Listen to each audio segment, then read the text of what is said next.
क्या देश में महंगाई का बड़ा झटका आने वाला है? दूध महंगा हो चुका है और सीएनजी के दाम बढ़ गए हैं। सोना चांदी पहले ही महंगे हो चुके हैं और अब डर इस बात का है कि कहीं पेट्रोल डीजल की कीमतें भी ना बढ़ जाएं।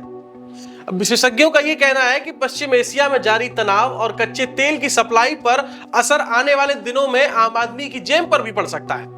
अब भारत में अप्रैल महीने में थोक की महंगाई यानी WPI बढ़कर 8.30% तक पहुंच गई है, जो पिछले 42 महीनों का सबसे ऊंचा स्तर बताया जा रहा है।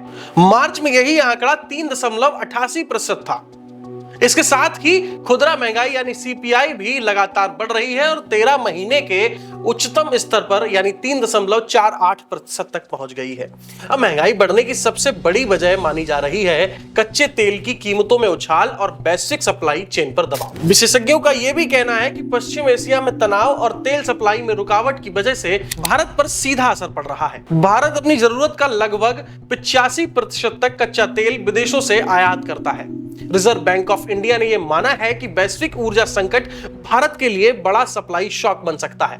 RBI ने मौजूदा वित्त वर्ष के लिए खुदरा महंगाई का अनुमान लगभग 4.6% तक लगाया था। अब विशेषज्ञों का यहां पर यह भी कहना है कि अगर पेट्रोल डीजल महंगे हुए तो ट्रांसपोर्ट का खर्चा बढ़ जाएगा और उसका असर सीधे खाने पीने से लेकर रोजमर्रा की लगभग हर चीज पर दिखाई देने लगेगा।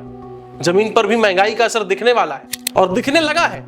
दिल्ली के बाजारों में दुकानदारों का यह कहना है कि चावल, तेल, चीनी और दूध जैसी चीजों के दाम बढ़ चुके हैं। हालांकि ये व्यापारियों का मानना है कि अभी बहुत बड़ा उछाल नहीं आया है, लेकिन धीरे धीरे कीमतें लगातार ऊपर जा रही हैं। फिलहाल सरकार का यह कहना है कि देश की अर्थव्यवस्था मजबूत है और स्थिति नियंत्रण में है, लेकिन लगातार बढ़ती वैश्विक अनिश्चितताओं के बीच सबसे बड़ा सवाल यहां पर यही है कि क्या आने वाले दिनों में महंगाई आम आदमी की मुश्किलें और बढ़ाने वाली है।